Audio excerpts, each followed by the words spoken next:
Hello, my darlings. Miss Darling in the studio. Today we're going to be discussing making the pages and putting them into signatures, incorporating them into a junk journal. Before I get into that, however, let me talk about my part 1 in this series, which was on how to make a cover for a junk journal from scratch. So I did on camera making the internal guts of the cover, covering it with fabric on the outside, attaching some self-enclosure fabric on the ends, and then choosing and adhering the end papers for the interior. So I covered all of that in a previous video. If you haven't seen that and you don't know how to make a custom cover from scratch, then be sure and take a look at that video. So with that said, we'll get on with part 2, which is putting together papers, forming what's called signatures, which is a grouping of papers, and then attaching them to the cover. Now, before I do that, let's talk about various types of paper that you can consider using. A lot of people might have some old vintage note cards. Don't worry about whether something's new or old, because if it's new, you can always make it look weathered and distressed by what you do to it. Some people like to enclose different kinds of envelopes, doilies that may or may not have been coffee or tea dyed, different sizes, wax paper and baking paper. You can see they're very similar. This is wax paper. It will look much more dinged up and grungy than the baking paper. They're similar in color, but the wax paper that I have is a little darker than the baking paper. I believe these probably come white, but if you want them to already look like they're coffee or tea dyed, I recommend getting them in the brown shade. A lot of people like to use accounting paper, lined paper, which you can get from notebooks, you know, college lined paper, musical sheets, and of course, actual coffee and tea dyed paper. I had, excuse me, these are both coffee dyed sheets of regular paper. And you can see there's quite a difference between the two. You can coffee or tea dye your own paper, or you can even purchase it from someone who does it in bulk. And these two sheets were purchased from a gal that sells in Etsy. And just a simple search in Etsy will take you to a number of people who do that. I'll try to link to the exact gal that I purchased this from. I've been quite happy with what she does, and it's quite economical as well. So, hope you that gives you a lot of good ideas of what you can incorporate. And of course, it's going to depend on whether you're creating an actual junk journal or something very similar to one, or whether you're doing something a little more artistic along the lines of what I do. So I have 2 signatures here that I have already chosen papers for.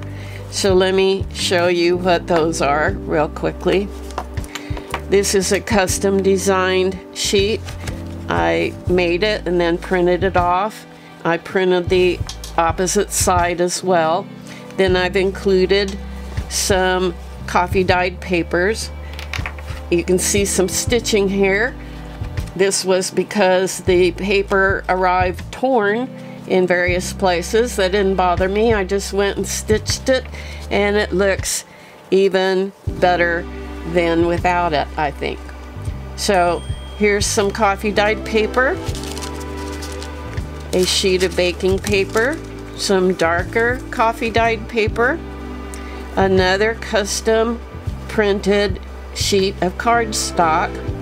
I use cardstock on the outside, but I've also gone now to also adding a few cardstock sheets within a signature. And no particular reason for that, just personal taste. Here's a sheet of wax paper,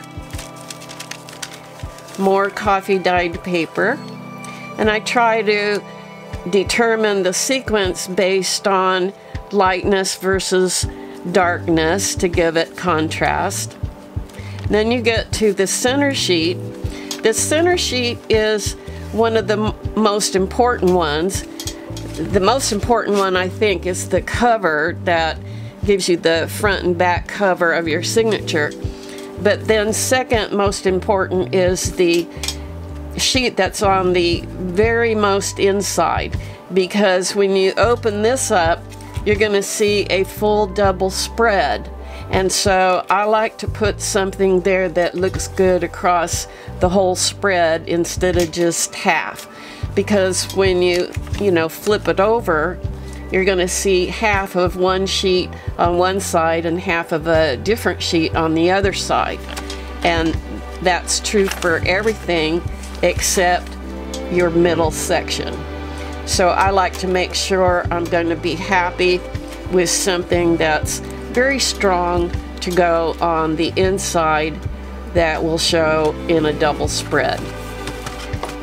So that's signature 1. And my signatures will have anywhere from 10 to 13 sheets of paper times 4.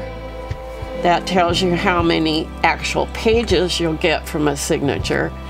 But if you stay within 10 to 13 sheets of paper, it's not too bulky and it's quite easy to get them inserted and sewn into or glued into your cover so they won't go anywhere.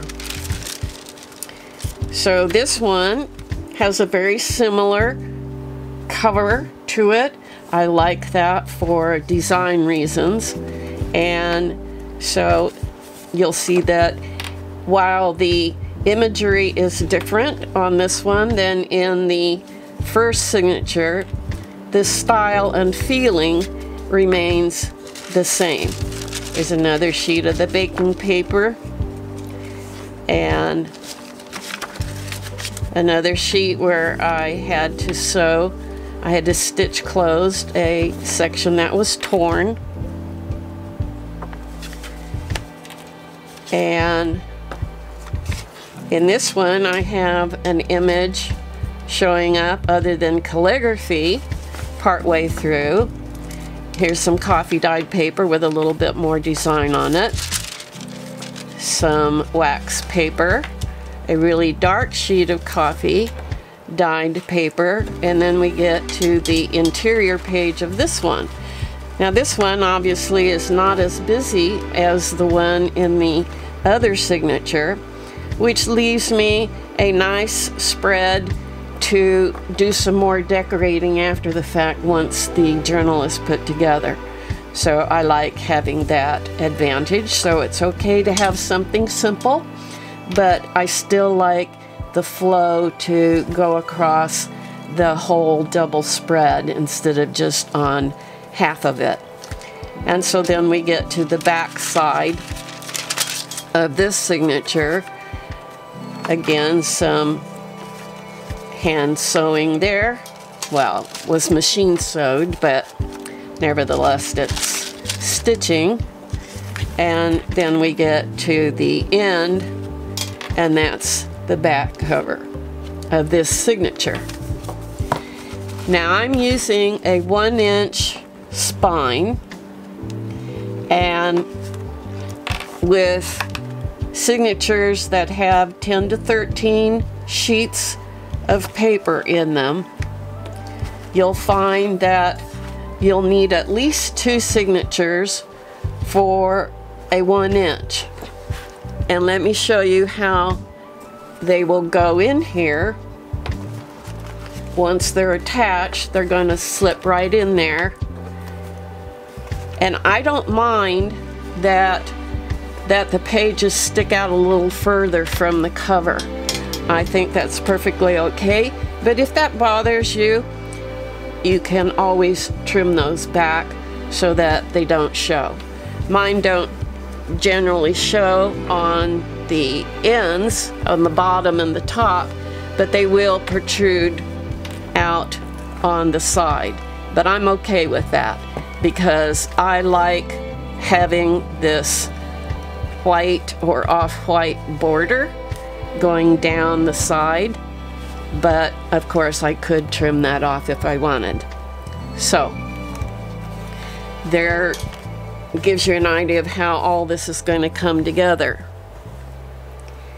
And you'll find that even though when I stick these in here with nothing else done to them, it looks quite full, but it's not chunky. The chunky part will come if you then add ephemera inside and onto the various pages. That's going to thicken it up very rapidly, and you may find that if you do enough embellishment on the individual pages that it gets so thick, you'll be really glad you have a self-closure to tie it up with to help protect the interior. You don't have to have a self-tie. You can tie it separately, as many people do, and I have done as well. But I kind of like having a self-tying mechanism that will always be with it, because ties that are separate can often get misplaced, and then you have to find another way to keep it closed. And the chunkier it gets, the harder it is to manage. So that's why I like putting one on in the beginning, so I always have a way to tie it closed. Okay, now we're going to move on to how we go about putting holes in the pages and then attaching it to the journal. Okay, these clips are very, very handy. I'll put a link to them. They're very handy to help you keep papers in place so they don't move around, and I very strongly advise, if you don't use clips like this, to get something, even if it's a paper clip, to help hold your pages together, because you'll find that's invaluable. So to start with, you need to open it up to the center. I'm working with signature number 1 here, and I'm going to kind of, I don't know what to call this, knock it down to make sure that all of my pages are hitting where I want to, that something isn't lost or out of place.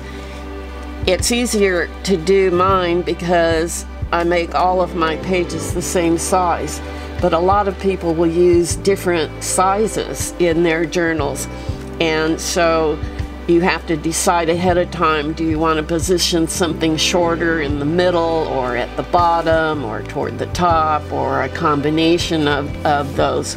So you want to make sure out the door that you've got everything just the way you want, and that your folded section of each paper, they're all pushed down to the center. Because if they're not, and you put holes in that paper, it's not going to be centered on that particular sheet where you most want it to be. So I clamp it in place and make sure that everything is pushed down right, so all the folded sections of each sheet are right there together in that on that left end. Now I'm going to be putting 3 holes in this. The first one, I'm not going to do any measuring, I just eyeball it. The first one is going to be approximately 1 inch down from the top, so I'm going to put a little dot there.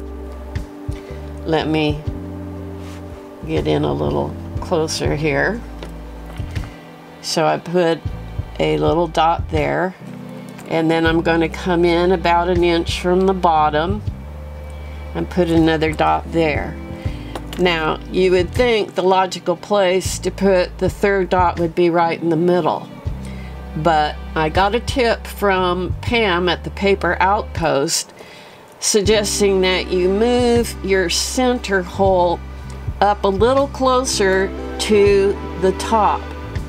And the reason for that is, as you start working with it, it's going to be very easy to get kind of confused and lose sight of which side is up and which side is down.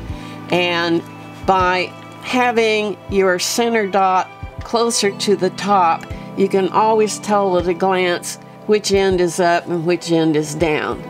And that can save you from making lots of mistakes, which I've made even when I had my dots correctly, but it has helped me a lot not to make that mistake as often as I might have, because I know at a glance which side is up and which is down. So always put it in the same place. If you go lower, just be consistent with where you put that middle hole. And then you'll want to line up your second signature and put the holes, or mark the holes for that signature in the same place,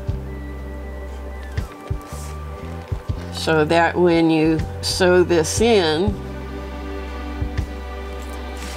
your signatures will line up perfectly. Okay? Now, at this point, you need to decide whether you're going to sew the signatures into the journal itself, as I often have done, or whether you're going to sew them to a substitute spine, which will then be adhered to the official spine. In this particular case, partly because my fabric is so dark and it's hard to see where I might put a dot, I'm electing to put my signature, attach them to a substitute spine. Now, you're not going to want to do a spine that is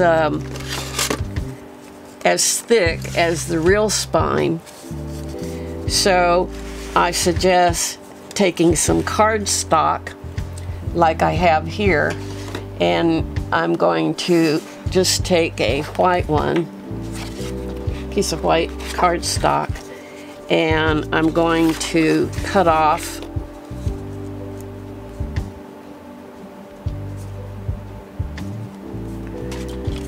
a 1-inch strip.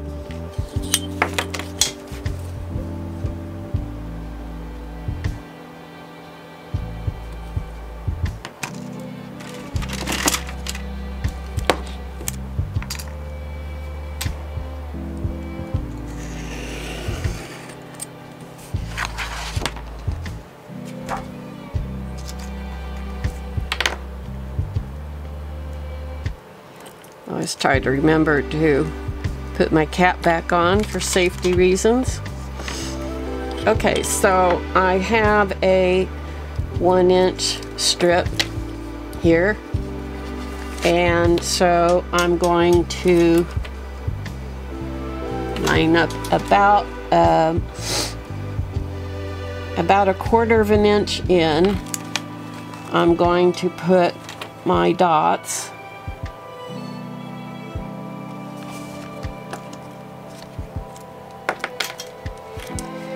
With signature 1 on the left side.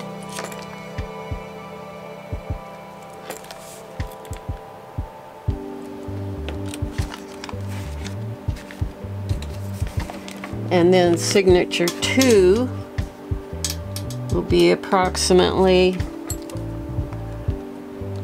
1/4 of the way in from the right side of the substitute.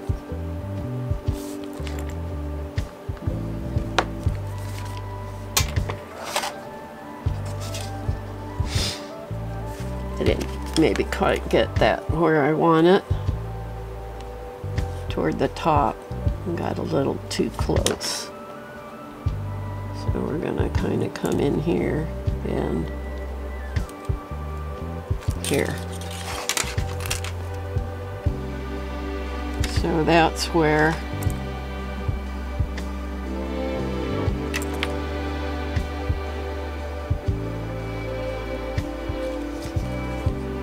they're going to be sewn in.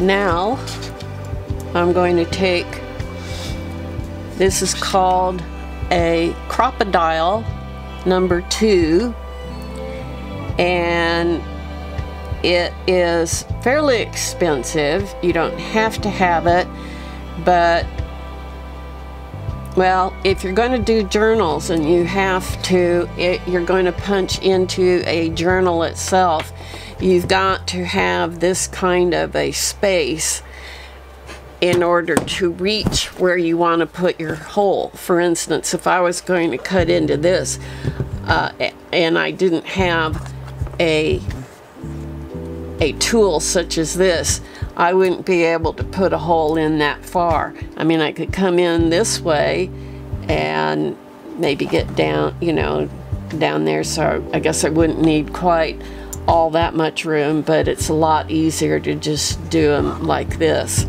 And so you'll need a special punch to do that. You can do it by hand, obviously, with a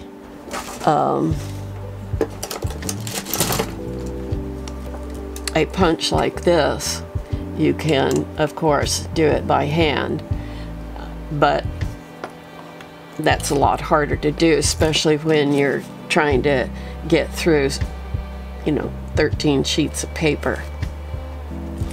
So this setting is not on the 3/8 inch, it's on the smaller hole, and I don't know if you'll be able to see this that well, but I'm going to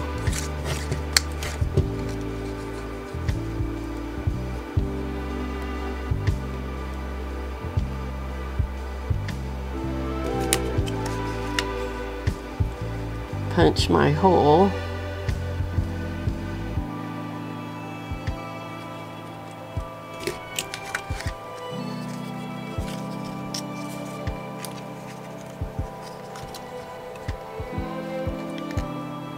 In advance.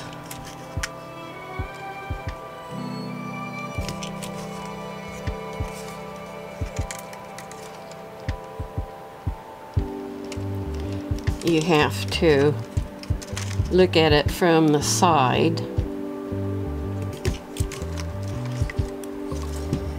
Okay, it's not perfect, but I can live with it. Now, I'm going to do the same thing here. I've got to open it back up to, okay, I want the first one. Open it up.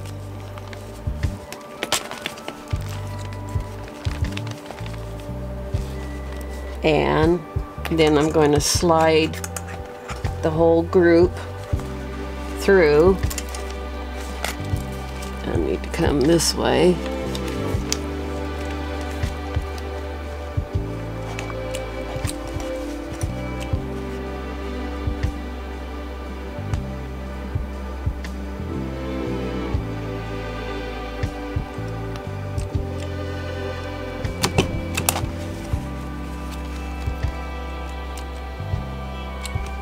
And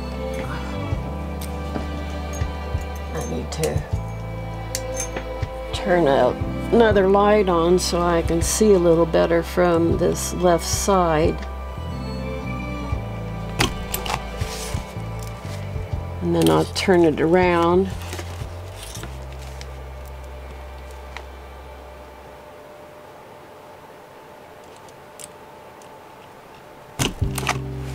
Okay. Now you can see I've got my 3 holes, and these 2 are closer together than these 2.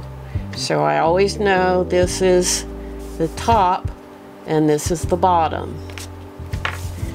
So then if I line it up, I can sew my signature right onto my substitute. Let me turn it this way. I can sew my signature right on to the substitute spine. And by doing it this way, I'm not going to be punching holes into the spine of the book, so there's not going to be any holes that show on the back side. If I punch my holes in here, it's going to show back here. Now you're going to then see where you've sewed it together. You might not mind that. I've gotten to the place, especially with doing art journals, where I really don't like that.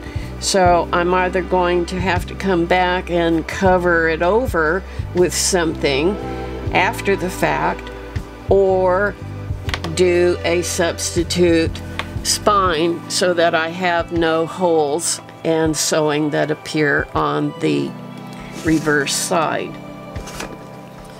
So now, before I do anything further, I want to take signature 2 and make sure that everything is in position.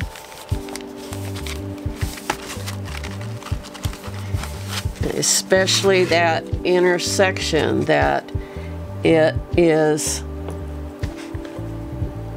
nicely being held in place where the folds are as tight as possible.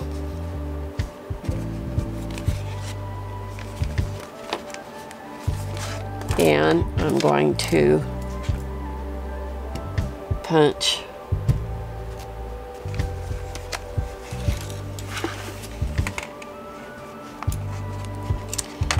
it's easier to see where you're punching if you have as little amount of paper on this side of the punch as possible. So I put the bulk of the paper on that far side, and it helps me to be able to find that dot easier.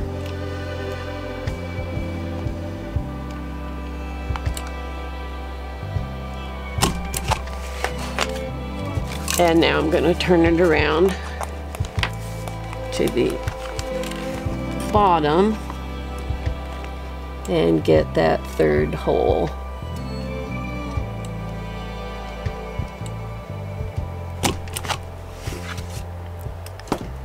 Okay. And you see how the holes on this enter page have started to just drift off of the fold just a hair.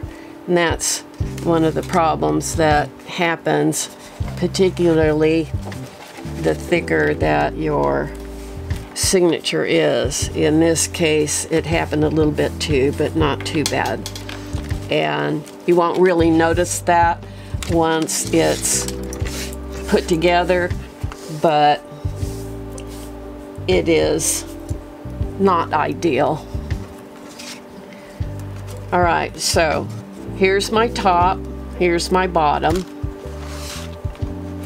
This is my top, and this is signature 1, so it's going to get sewed in right there. And to sew it in, I'm going to use a crochet needle.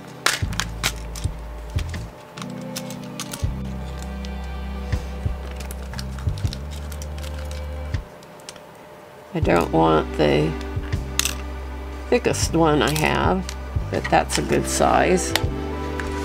And I'm going to use embroidery thread. I have 2 colors, black and white, on hand.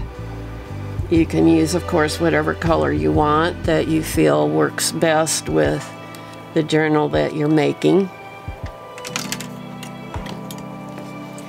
And you're going to want a length that's approximately 3 times the height of your journal. Okay, so that's approximately 3 times. And I'll go ahead and cut that off.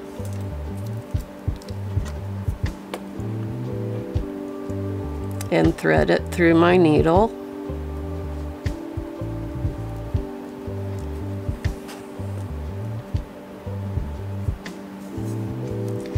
So maybe we'll kind of move back out a little bit so you can, I don't get out of frame as easily. All right, so I'm going to open up to the middle, and I'm going to put my needle through that center hole and pull the thread mostly through. And then I'm going to go to the far left side of my substitute spine and go through there. Then I'm going to come back through the top hole, and then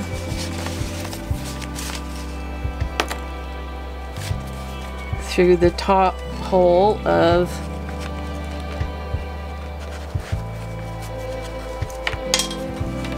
the signature. Then I'm going to drop all the way down to the bottom hole, okay, and come through the bottom hole so you can see how it's going. And you want to, as you're doing this, make sure that you're coming through the holes that line up with this side. Don't accidentally cross over to the other side, as I have occasionally done. It won't. And now we're going to go through the center again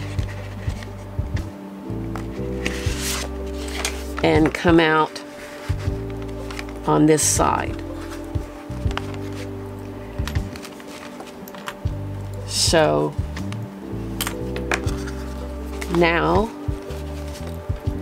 I'm going to tighten it up. You don't want to tighten it too tight, otherwise it'll bend on you. But you don't want to have too much give between how tightly it is adhered to that substitute. So you just pull on these. You want to make sure that one string, one end is on one side of this center, and the other one's on the other side. So you just pull on them a little bit, and then you tie it off. And I give it 3 knots, or 3 pulls, alternating sides. Some people, if they have a lot left over that hangs down lower than the bottom of the journal, will leave those and then tie some sort of jewels down here at the bottom. I don't have enough to do that, hadn't planned to anyway, so I'm just going to cut this off about 1/2 inch or so, and then I want to take an instrument like a bone folder and give it another good creasing. And you can see how the first signature is now attached to the substitute spine.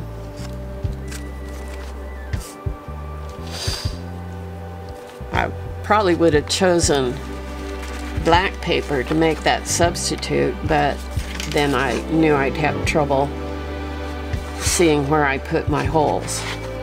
So now I'm ready to put the second signature in, and I want to make sure that I'm putting the top where the top goes.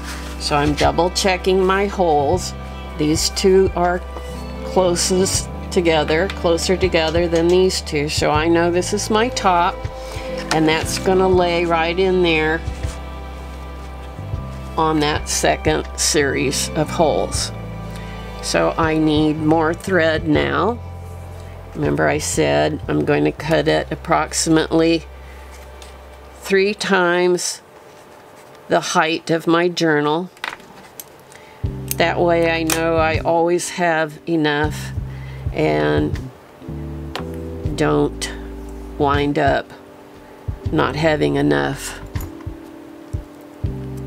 thread to do what I need to do. You need to have enough left over on the front end and the back end to tie it off. Well, come on.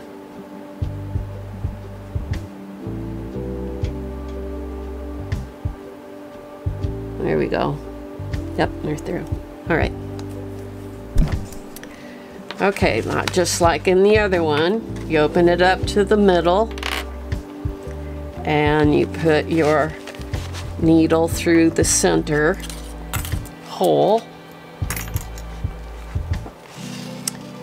Pull it through, leaving a tail, and then we're going to go through the center here.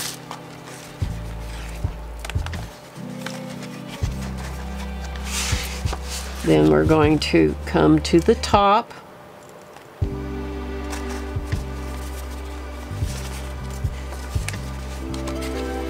Oop. Need to get the right, oop.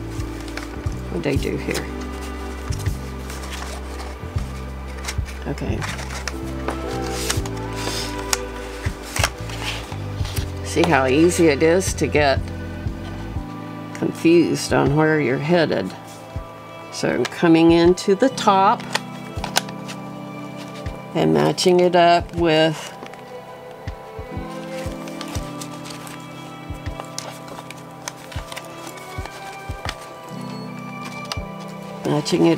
the hole over here.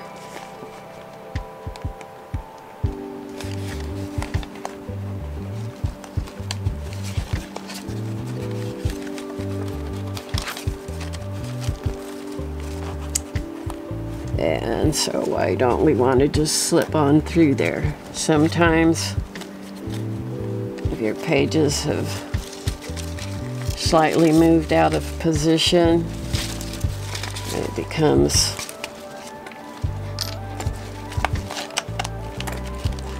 a little harder, more challenging to get everything to go through smoothly. I think I took my clip off too soon, and so my pages shuffled around a bit. I'm partly through.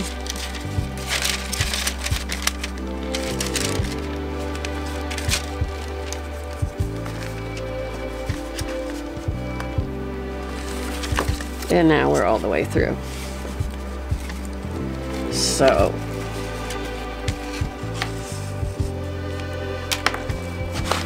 okay. I think I just pulled them all out again. All right.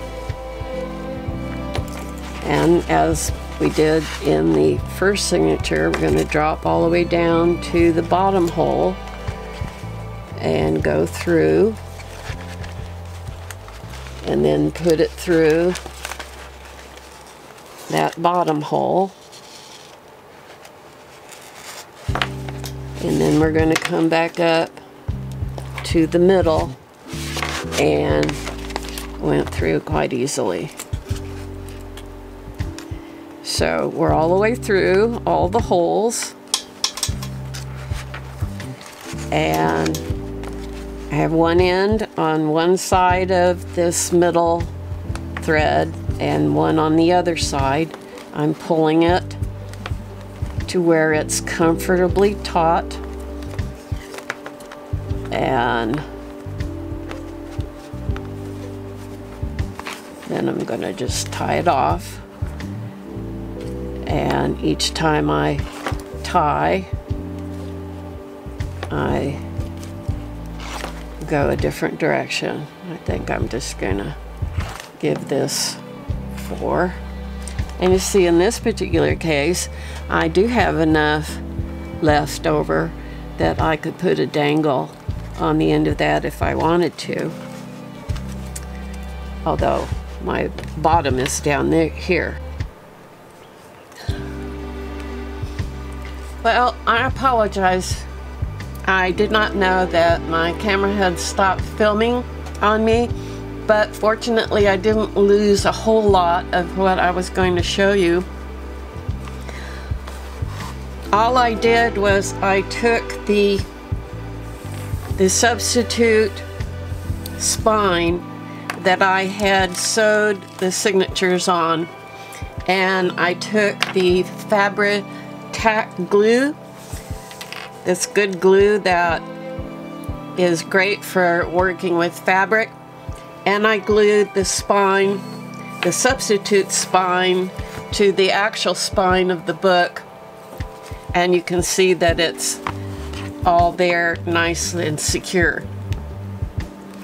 What I'm left with is the white of the substitute spine showing, and I'm going to take care of that by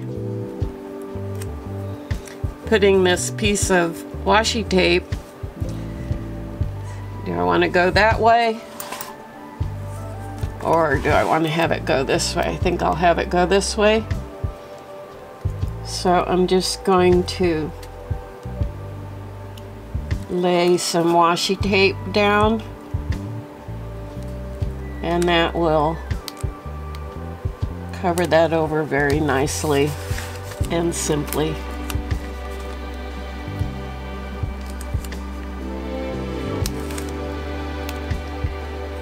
Washi tape can come in very handy when you need rescuing.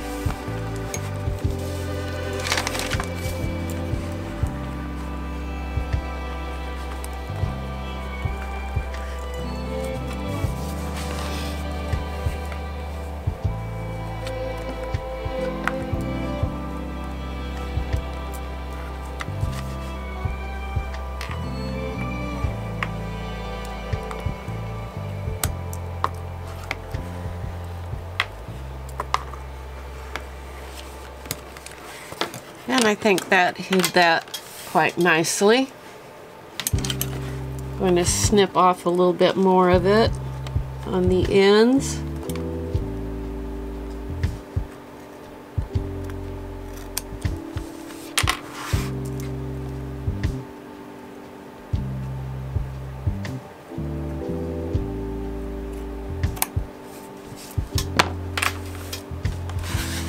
and do the same for the back end.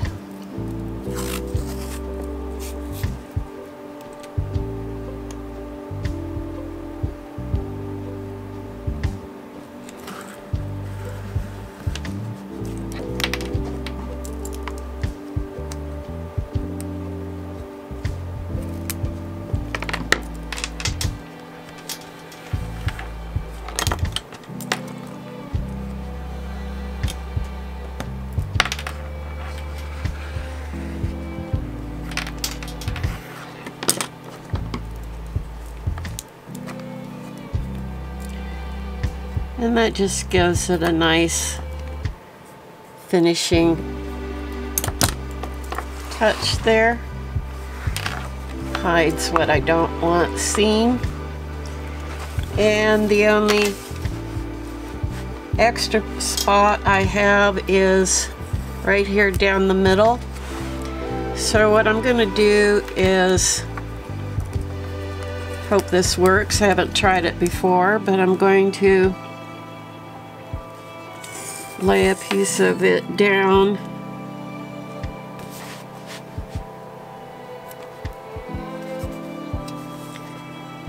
the height of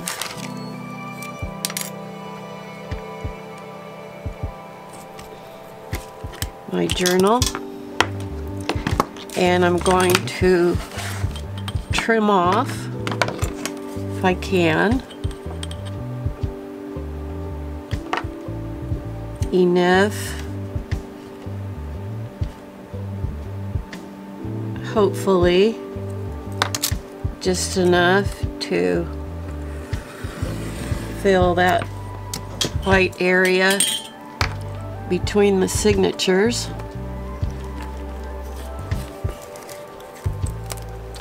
And let's see how this works.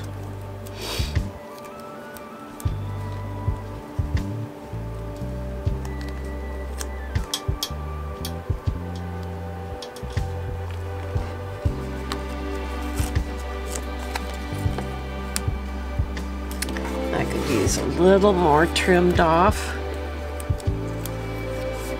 So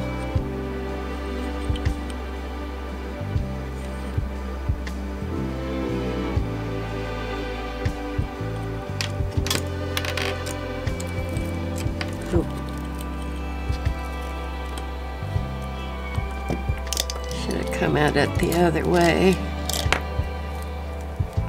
Little learn.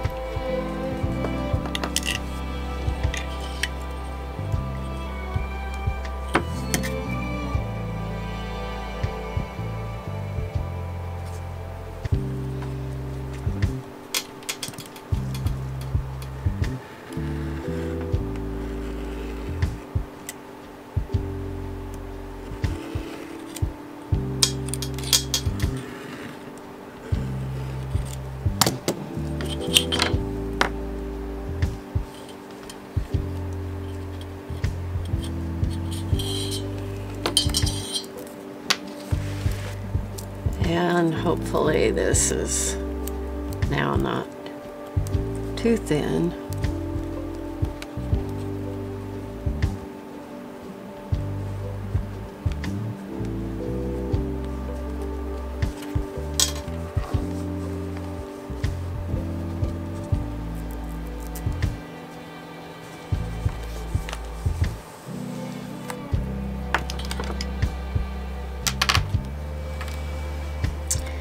Well, it isn't perfect. I will go back later. I won't bother you with that now, but I'll go back later and redo that until I get it laid in there perfectly. So you get the idea of different things you can do to make everything look professional and polished and finished when all's done.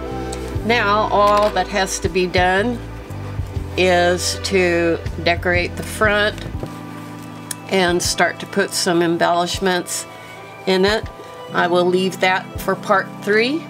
So I'm going to come back and fix that center section. I'm not real happy with the way that turned out, so I will take care of that off camera.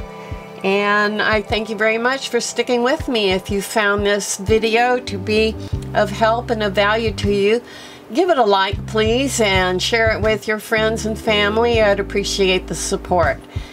So, thanks for being with me, and I'll see you in part 3, hopefully. Have a great day, and this is Miss Darling calling this a wrap.